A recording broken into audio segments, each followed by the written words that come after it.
Tune, Lil Bro, Sky. What's happening, man? I got us. Hey, yo, one, homie, let me introduce. Got the juice, sauce in the fucking goop. Word to Rita, that'll get you busters beat up. Put my feet up on the coast of Costa Rica with bad little chicas serving me margaritas. The glass was tinted, strawberries and limes were in it. Had to hit YSC Keppel just to see what it This video is of Nigel Sylvester. He is a pro BMX rider, and I got a chance to watch the documentary and I loved it. So I want to share that with you guys. Really good detail of how his experience was growing up in Jamaica, Queens as a African American, and his story is amazing. And I got to give props to him and props to the team that put that video together. Absolutely amazing. Very good job, guys. So with that being said, let's go ahead and get to the video. Love y'all. One thing BMX teaches you is patience. Sometimes it takes you 2 seconds to land a trick. Sometimes it takes 2 hours, 2 days, 2 months. Street riding, it's you and the bike versus the elements.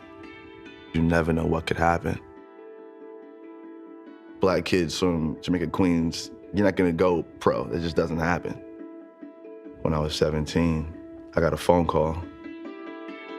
At that very moment, life changed. I'm Nigel Sylvester, and I'm a professional BMX rider.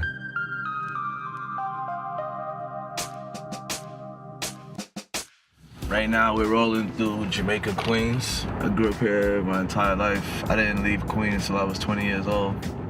It's not the best neighborhood in the world, but also isn't the worst neighborhood in the world. Woo!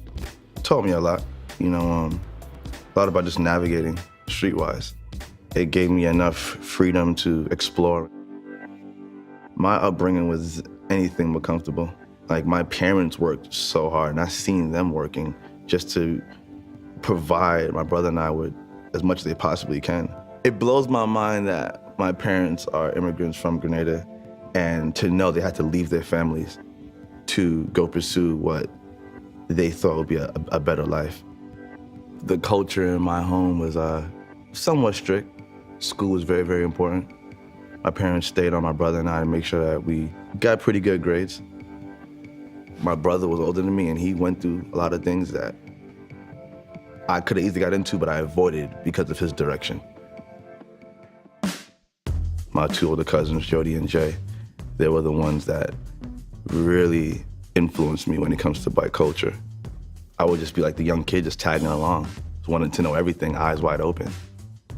I learned every single block inside and out, every curb cut, every pothole, every corner, because I would take different routes home.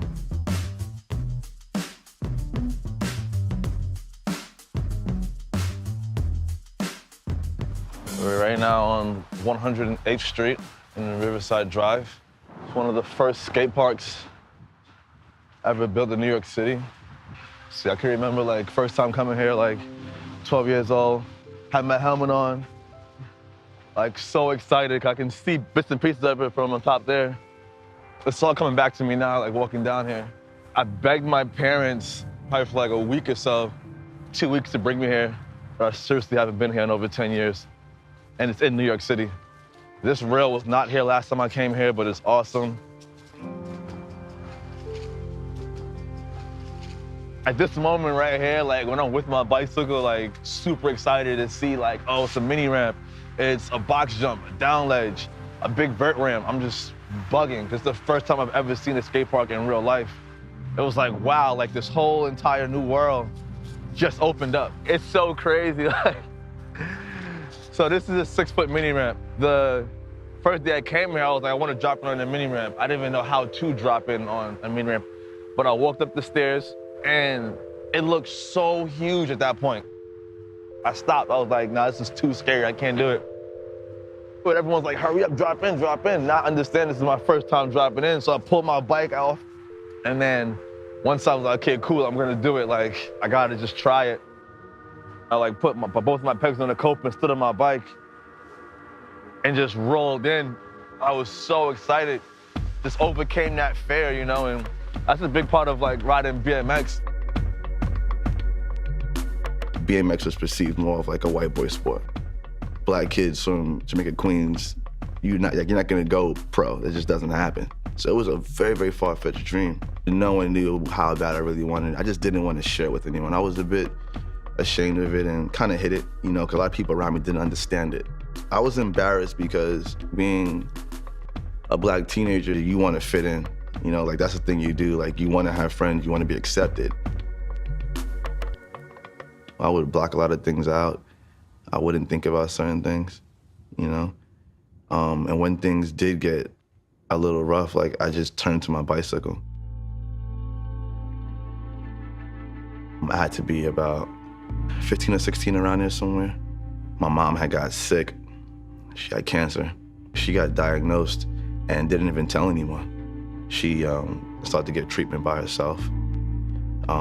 We didn't find out until one day the hospital called my brother and was like, you need to come pick your mom up because we can't let her leave by herself. And my brother didn't know what was going on. I think at that point, I didn't fully understand what was going on because I was so young.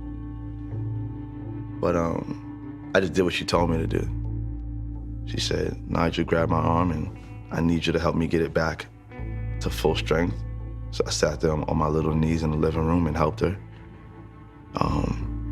But I seen, as I got older, I seen her recovery process from her being somewhat weak to getting back strong again and going back to work. And I would apply that strength to my bike riding. I told myself I couldn't go out there and not learn a new trick every single day. I couldn't go out there and slack and waste my life. I worked little odd jobs. I swept up hair in a barbershop. I worked at McDonald's for a summer and I hated it. I said, you know what, I'm over this. I don't feel good inside. I'm not fulfilled.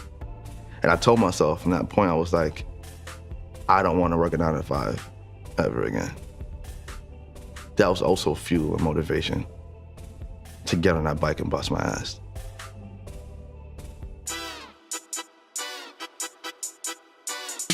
When I was 17, I met my boyhood hero, Dave Mirra. Well, at first, I was kind of nervous because, you know, it's Dave Mirra, but after I met him, you know, and I figured he was a cool dude, you know. Growing up, Dave Mirra was super OG, killer bike rider. They called him the Miracle Boy because he just did like things that you wouldn't believe. And that moment changed my life too. I was just like, wow, I'm this kid from Jamaica, Queens. And because I'm riding this bicycle the way I am, I'm able to meet one of my heroes, a dude who changed the game. Shortly after that, Mirra called my phone. It just makes me smile just thinking about it. He was like, yo, Nigel, what's good, man? In his little Dave Mirra voice. I'm just like tripping, you know, just tripping. Because like I'm in the same house, the same driveway that I used to jump like tires and like a board on like a rickety bike. It's the same driveway that Dave Mirra was calling me.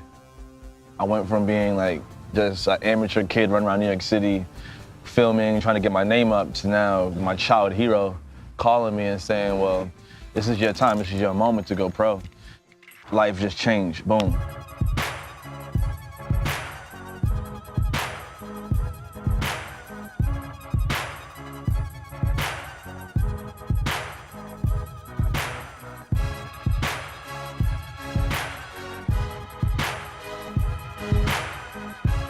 Those years that I hit it,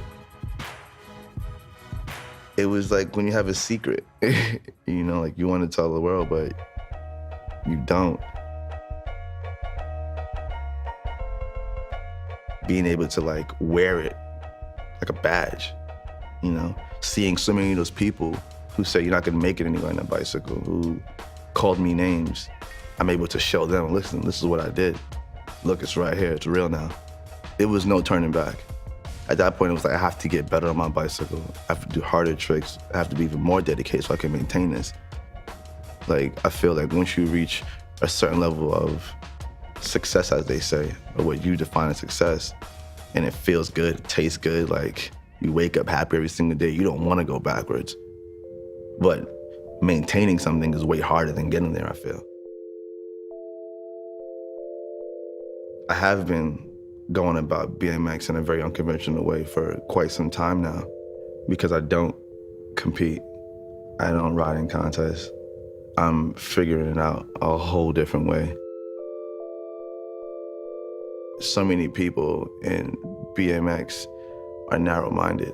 They feel it's only one way to do it, and only one way you should go about it. And that's completely wrong. My take on BMX is something that didn't exist. There's times where I get a lot of negative energy and feedback on certain things that I do.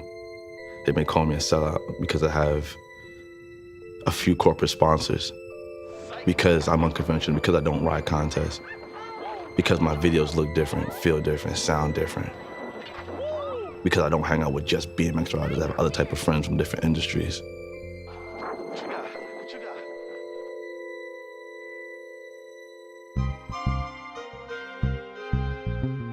I would say one of the hardest things about being a black athlete is dealing with different stereotypes. Like, when you walk into the room, like, people already assume certain things about you. And I deal with things like that all the time, where I'll go to a place in the world, they automatically assume things about me because of my skin color. I've been to Mexico, and the kids didn't know how to say my name.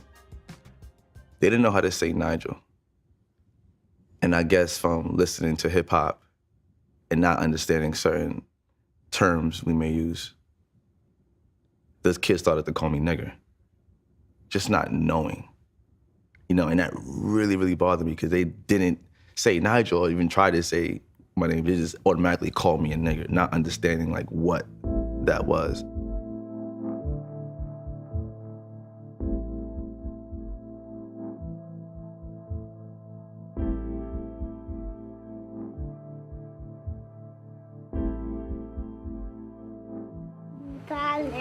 Tyler. Sylvester.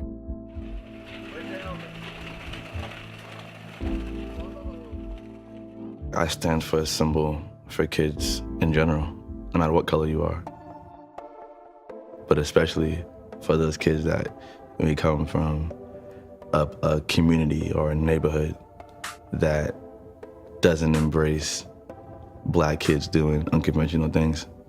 A lot of my career has been that me just chasing those tricks that no one has done. I don't want to be like everyone else. I want people to watch my video part and have to think like, damn, how the hell did he do that? Or where did he find that at? I'm like a modern day explorer. I'm always looking at the environment around me. Sometimes I'll be driving or walking, and if I'm with someone who doesn't ride bicycles, they'll be like, what are you looking at? Or like, why you jump out the car to look at this stair set? I'm like, that's an amazing spot. Where the normal person may just see a playground. I see nothing but opportunity for me to go ride my bicycle and express myself. My playground is literally the entire world. Every day is a new day. Every turn is a turn that there's an unknown waiting behind it. You know, but that excites me. You know, it causes me to be on my toes always, to be sharp, to move swiftly,